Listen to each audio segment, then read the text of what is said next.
Zealous Christians actually oppose God's will. Hello, I'm Pastor Marvin McKenzie. And if you've ever said, I don't have a problem with Jesus, I have a problem with Christians, well, you're not alone. History is full of people who acted in God's name and left real damage behind. Abuse, control, hypocrisy, broken families. So here's the honest question. Can people who claim to follow God actually be opposing Him?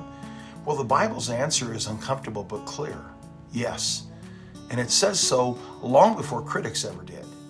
One of Israel's King Saul believed he was serving God. He was religious, he was passionate, he believed he was protecting his people, but Scripture later reveals that Saul committed violence against the group called the Gibeonites, despite a covenant Israel had sworn centuries earlier.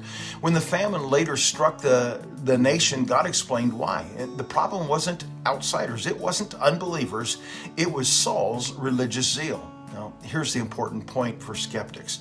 The Bible does not excuse harmful behavior just because it's religious. It condemns it. Saul's actions were described as being done in zeal, and that word matters. He wasn't apathetic. He wasn't mocking God. He was sincere. But sincerity did not make him right, and that's something Christianity admits openly. Strong belief does not equal moral authority. People can be deeply convinced and deeply wrong at the same time. That's not a flaw in Christianity, that's just one of its warnings. Saul's actions didn't just affect strangers, they destroyed his own family. And that pattern repeats. Many people who walk away from church aren't rejecting God after careful study. They're reacting to hypocrisy, to fear-based control, or to unbiblical authority they experienced firsthand. They saw religion used as a weapon, and if that's been your experience, well, the Bible doesn't dismiss it, it explains it.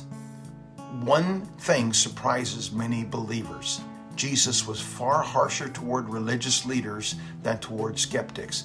He confronted hypocrisy. He condemned power disguised as piety. He warned against using God's name to control others.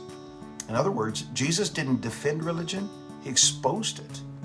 Biblical Christianity does not claim that religious people are always right. It claims that God's character, not human passion, is the standard. So, if you've seen harm done in the name of God, the Bible doesn't ask you to ignore it. It asks you to recognize the difference. Not everything done in God's name reflects God's will. So the question worth asking isn't, are Christians sincere? It's this. Do they actually know the God they claim to represent? And that matters for believers and skeptics alike. Feel free to comment, and I'd like to invite you to visit marvinmckenzie.org for more resources.